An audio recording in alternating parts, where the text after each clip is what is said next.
Hey guys, what's going on, and welcome to the channel 2Z4 Military. Thank you for watching the videos. If you enjoyed them, please like, share, and subscribe. I don't do these type of review videos very often. This one's on Impact Wrestling's Bound for Glory 2017. It's in Ottawa, Canada. Overall, it's actually a good show. I give it a 7 out of 10 stars. The X Division opening match was awesome. The 6-man, very good exhibition style matchup, but the lucha rules applied as well, so they don't have to tag in and out. Petey winning was so over in this match. The fans were just cheering for him. He was like really over. Great way to get the crowd pumping, the crowd going, and the crowd was awesome throughout this whole show. By the way, they really like putting some in their own input, like this whole holy moments. This is awesome moments, and it's been a while since you've heard. It's been a while since I watched a full Impact show. I normally watch the YouTube clips, so again, this has been an enjoyable show to watch. The X Division match was a great opening, nearly 20 minutes. Definitely worth watching that match. Definitely Xavier. I'm keeping my eyes on that guy. He did some moves that were like the spiral tap, corkscrew flip over the top rope, move on what like AJ Styles used to do, and he needs a little bit more work. Give him a few more years, and I think he will be there in the main event for the world title. Give him a few more years, but I think I definitely see him in that top picture. And same with Matt Sydal. I think Matt Sydal, since he's been back in April, he's been doing some awesome work, and I think he's another one that could be in the main event scene as well. So I think them guys are going to be building up soon, and I think definitely next 2 to 4 years, I think we'll see them guys at the next group of people to really take that company to that next level again, like AJ Styles did, like Samoa Joe did, and Christopher Daniels did back before. I think these group of guys are going to do that now next, as long as they don't get taken by WWE with the talent rate again. So hopefully, these guys keep getting built, have that creative freedom that TNA allow, Impact, DSW, whatever you want to call it. To me, it will always be TNA Impact. So, but the next match, Tyson Dukes De Wet, I think I said that wrong, versus Tyson Ishimori from Pro Wrestling Noah. Good, okay match, solid. It's about 5-6 minutes. I didn't like the Laurel Van Ness going through the crowd and they was moving the camera away from the ring to show her in the crowd. I think that's a bit disrespectful to Pro Wrestling Noah. I didn't like that at all that they did that. I think they should have done that afterwards, or while they're doing things like the steel cage, putting that together. There's other ways they could have done that. So the Laurel Van Ness thing was definitely bit of a slap in the face, I think, what they did there. Then you had the Alberto El Patron return from his suspension and the promo about the backstabbers, and I'm just like, a little bit too long. They could have just done it in 5 minutes, but they made it like 12-minute promo. So a little bit down on that. So it starts off with some good, solid wrestling with the first half an hour. Then the second half an hour with a 12-minute promo goes into the Monster Ball with a bit of Grado backstage. Grado kind of say, look, Josie Pa, we don't need to do this, and a bit like, ain't gonna work sort of thing. The Monster Ball match got a real letdown here tonight, I think, because they had the street fight later on, then the steel cage. They tried to pace out what was going on in each match, and I think the Monster Ball really suffered here tonight. There was a botched ending as well with the Goldboy rolled up by Grado, and then suddenly the ref counted 1-2, and the bell rang.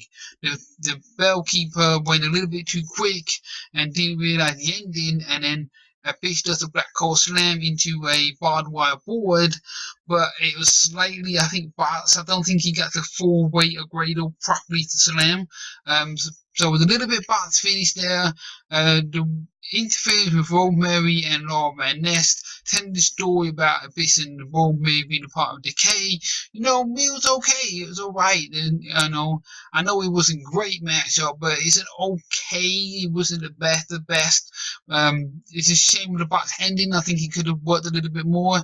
I think a different type of match would have helped, like an I Quit match, maybe something like that, with a different stipulation would have helped it a bit more.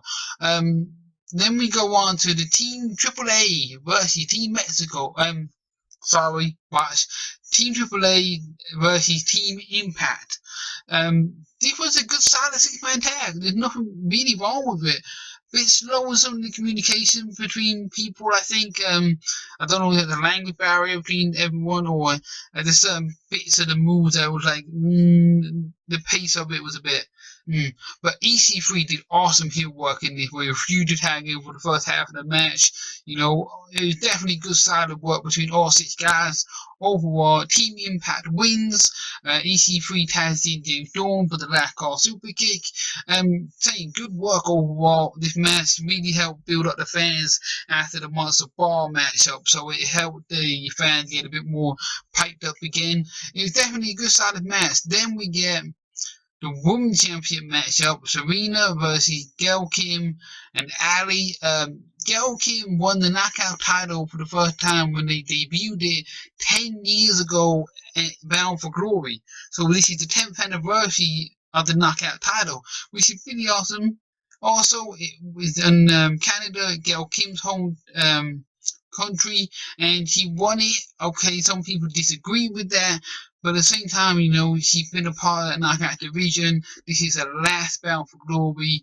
A good showing for her by the company, and I think that's why PD didn't win the X division, because they did that for Gail Kim later on to make it feel more special.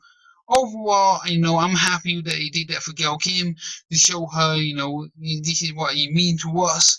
So overall, definitely, it was an okay triple threat matchup. You know, there wasn't nothing spectacular, but it was still got good solid matchup. I realized I forgot a matchup before that with the 51-50 street fight between LAX and OVW. Sorry, the order got mixed up there. Awesome street fight between the two teams, LAX and OVW. You know, they had the jump off the scaffolding, a running powerbomb off the stage into a table. They had, you know, the LAX finisher on some chairs, a top rope superplex on some chairs, you know, head chair shots as well. It was a good solid street fight match between the two teams. Sammy Callahan debuted. He was a part of the family that OVE was bringing. You know, it was definitely a good solid matchup between the 6 guys, with Conan in it, you know, trying to be that heel type manager. It was good overall, solid, you know. So the kind of like that half an hour Alberto El Patron was weak, but then they built it back up again. The middle hour became stronger again. So it definitely, they built it up in the right way, and good job with them the way they did that. I think they tried to make every match different, which was good. It didn't feel all the same. It didn't feel all repetitive. It didn't feel like things were missing. They made it 1, 2, 3, and they made it work like ABC. And they kept it solid. They kept it flowing. They kept you interested in what's going on during the show. So overall, Impact, you know, they were building up a good show. You know, beside the Monster Ball and the long promo, and nothing wrong with the show. It's a good showing. Then after the women's matchup, you get the American Top Team versus Moose and Stephen Boulder, Banner, whatever his name is. The steel cage match. It was okay for what it was. Moose to the top rope dive on Bobby and that, and it was okay matchup. You know, it was what it was. They've had some change in, I think, in direction with Jeff leaving, so it got kind of switched, because I think it was Jim Cornette first, then it was meant to be Jeff Jarrett, then he went to, like, you know, Moose and that. So I think they had a few switches, so the story got lost a bit. It was an okay steel cage match. You know, it wasn't the best steel tag team 2K matches, but it wasn't the worst. So overall, it's okay for what it was. Kind of like the Monster Ball. Could have been a lot better. You know, certain bits a bit too They didn't quite get the planning for it right, and I think that was how it. Musa and Bobby Lashley could have had a good, awesome single match on their own. They didn't need everything else around it. Too much gimmick in that match. I think that's let the tag team 2K match down. So far, I mean, the only down points of the whole show was the Monster Ball match and, the tag team cage match were the only real down points. The title match was short. It was only like less than half an hour. But it was good, they're going back and forth. Eli Drake being a good heel by keeping Johnny Impact around the ring side of it. So that way Johnny couldn't pin him in the ring. So it was definitely worth good heel tactics by Eli Drake during the match. Plus Chris Adnois as well interfering during it. And then, of course, you get Alberto El Patron ruining the finish by interfering, pulling the referee out, and then you got Johnny hitting the referee on the outside by mistake, and then you had Alberto using the title belt on both of the guys and things, and Eli Drake, sorry, and he pulls him over the cover, and it was a ruined finish, but then it helped build the story of what's going to happen now. Because if you watch the impact after Johnny and Alberto brawled throughout the show, the ending for like 10-15 minute brawl, backstage and everything. So they built up another story to get Johnny away from the title. So again, overall, it was a good solid show. Apart from the Monster Ball and the tag team, as said before, it was definitely 7 out of 10 pay-per-view. I mean, to me, it was better than TLC. I think it was definitely better than TLC, what they offered you. There was Triple Threat women's match. There was the Street Fight tag team match, the X Division match, and the Tyson vs Ishimori match, the Team AAA versus Team Impact match. It was a good, solid show. I can't see why people think this is a joke. There's nothing wrong with it. It's an okay show. Stop, being like, oh, this how this should be booked, this how this should be booked. There's nothing wrong with it. This was better than the Bound for Glory they did in Tokyo. That one was, wasn't great.